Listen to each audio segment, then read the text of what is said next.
তো বন্ধুরা, করতোয়া নদীতে আসলাম সেই মাছ ধরা দেখানোর জন্য। এই যে সাহেব চাচা আজকে বোয়াল মাছ ধরবে, বোয়াল মাছ ধরার জন্য 60 বসি ফেলাবে, 60 বসি ফেলার জন্য জায়গা পরিষ্কার করে নিল। আর এই যে এইগুলো দেখুন, আপনাদের সবার পরিচিত, এগুলো হচ্ছে ঝিনুক। এইগুলো ছোট ঝিনুক, যেটা এমনি হয় মুক্ত থাকে না এগুলাতে, কিন্তু এমনি ঝিনুকের ঝিনুকের ভিতরে মাংস আছে, যে মাংসটা বোয়াল মাছ খেতে খুব পছন্দ করে।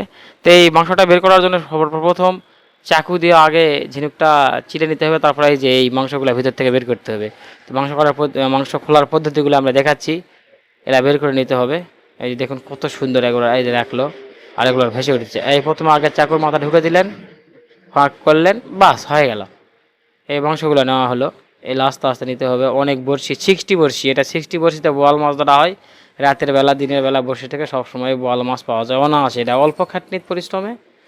এই 60 বড়শি ফেলার জন্যে প্রথমে আগে একটা কাগজ, এটা পলিথিন কাগজ, এই কাগজটা পরিমাণ মতো নিয়ে সেটা আগে বিছে নিল। এখানে টোন কাঠি অথবা সিপ যেটাকে বলা হয় সেটাকে রাখবে। 60 বড়শির নিয়মটা একটু ভিন্ন, একটু ভিন্ন। একটা একটা কাটিম বা ম্যাকুর মানে সাহায্যে সুতাগুলাকে গুটানো হয়। এই যে দেখুন এই সুতা, এই বড়শিগুলান প্রথমে আগে এই যে এরকম করে নেওয়া হলো, তারপরে যে গাঁথা হবে কলের বড়শির। বড়শিতে এই দেখুন অভিনব কৌশলে আগে গাঁথতে হবে।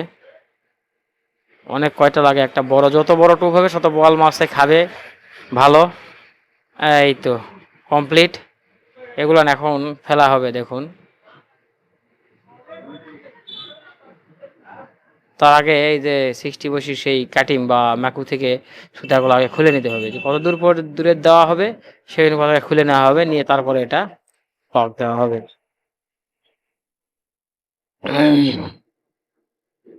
বন্ধুরা বলে রাখছি, এটা করতোয়া নদী, এটা বগুড়া জেলায় অবস্থিত, শিবগঞ্জ থানায়। করতোয়া নদীতে এই সাহেব ভাই এটা বোয়াল মাছ ধরার পদ্ধতি দেখাচ্ছে। এভাবে এনারা বোয়াল মাছ শিকার করে দেখুন। এই এই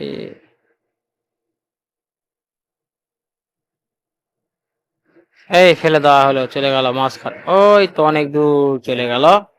বাহ সুন্দর, একটা ফেলা হলো, দ্বিতীয়টা যে গাঁথা হচ্ছে। আহ সেরকম ভাবে। তো বন্ধুরা অনেক ঝিনুকের প্রয়োজন হয়, অনেক ঝিনুকের প্রয়োজন, অনেক টোপের প্রয়োজন হয়। অনেক সময় ছোট ছোট মাছেরা আছে ঠুকরে ঠুকরে, টোপগুলা খেয়েও নেয়। দাওয়া ফেলা হচ্ছে, একটা ফেলা হলো, দুইটা ফেলা হলো, একে একে এরকম সবগুলা ফেলা হবে দেখুন। তো সবগুলো আমি দেখাইতেছি না, এই আগে দুইটা দেখালাম, আরও দেখাইতেছি সঙ্গে। এই যেটা টোন কাঠি, ওই যে নিচে যেটা কাগজের মতো দেখা যাচ্ছে ওটা হচ্ছে টোন কাঠি। ওই টোন কাঠিটা আনে এমনভাবে সেটিং করা হলো, যখন মাছে ওটা খাবে ওটা টান পড়বে, আর তখন এখানে সুতা ধরে টান দিলে মাছটা আটকে যাবে এবং সেই মাছটা পাওয়া যাবে। এই যে টোন কাঠি সুন্দর করে রাখা হচ্ছে, সেই সুন্দর একটা পরিবেশ।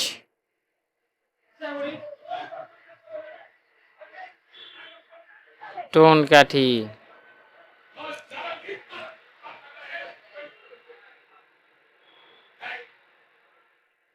এই যে দেখুন বড়শিগুলো এখানে ফেলা হলো, সেই সুন্দরভাবে বড়শিগুলো ফেলা হয়েছে।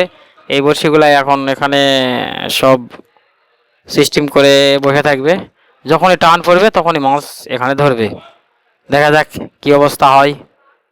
ওয়াও, সেই সুন্দর একটা পদ্ধতি বন্ধুরা।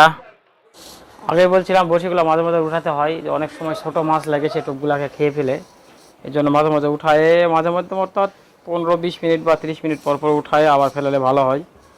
এগুলো ধৈর্যের পরীক্ষা, বোয়াল মাছ ধরা পড়ে ধৈর্যের পরীক্ষা। ধৈর্য ধরে থাকলে অবশ্যই ধরবে, আর এটা বড় মাছ, একটা ধরলে যথেষ্ট, প্রয়োজন নেই আর বেশি, এই জন্য একটু অপেক্ষা করতে হয় হয়।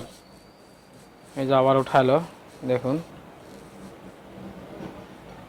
ঝিনুকেই আবার সেই ঝিনুকে খেয়ে ফেলিছে, কি অবস্থা। কিন্তু আবার গাঁথা হলে, যে ছোট্ট একটু অল্প একটু ছিল সেটা ফেলে দিয়ে আবার গাঁথা হবে,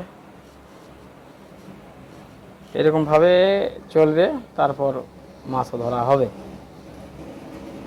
তো আমরা শুধু এটা না, এর ছাড়াও আরও অন্যান্য মাছ ধরার চেষ্টাও করব, সেই জন্য অন্যান্য পদ্ধতি অবলম্বন করব। যেখানে পুঁটি মাছ ধরার জন্য বড়শি দিয়েছে উত্তমবাবু, পুঁটি মাছ যেখানে আছে সেই একটু হালকা গুঁড়া বা ফিড গুঁড়া ফিড আছে এখানে। তো গুঁড়া ফিডটা মাছের চাল হিসাবে ওখানে একটু দেওয়া হবে। আমি নিজে এবার চলে আসছি, আমরা পুঁটি মাছ ধরার চেষ্টা করব। ওখানে সাহেব চাচা, এই তো একটা পুঁটি মাছ উঠে গেছে। ও নদীর পুঁটি দেখুন, ছোট্ট একটা পুঁটি। ও তিলা পুঁটি, তিল আছে তাতে বাবা। তিলা পুঁটি, এটাই কষা সাইজের।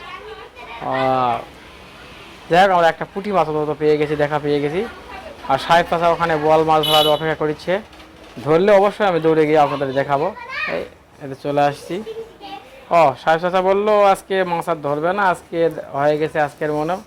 তা আবার অন্য দিন ফেলে বন্ধুটা, সব দিন মাছ হয় না। তো আজকে সাহেব চাচার কাছে আমি আসছি, আজকে দেখাতে পাইনি। তো অন্য একটা ভিডিওতে অবশ্যই দেখাবো, আমি আবারও আসবো সাহেব চাচার কাছে। ততক্ষণ সে ভিডিওটা দেখতে চাইলে অবশ্যই চ্যানেলটি সাবস্ক্রাইব করুন। আর এই পদ্ধতিটা কেমন লাগলো সেটাও একটু কমেন্ট করে জানাবেন। আর ভালো লাগলে লাইক দিবেন। তবে হ্যাঁ, মাছ ধরে। তো বন্ধুরা, এত চেষ্টা করার পর মাত্র একটা পুঁটি। তো সব দিন মাছ পাওয়া যাবে না, ঠিকই আছে। তো আমরা আবারও চেষ্টা করব। ওকে ধন্যবাদ, ভালো থাকবেন। দেখা হবে পরবর্তী একটা ভিডিও নিয়ে।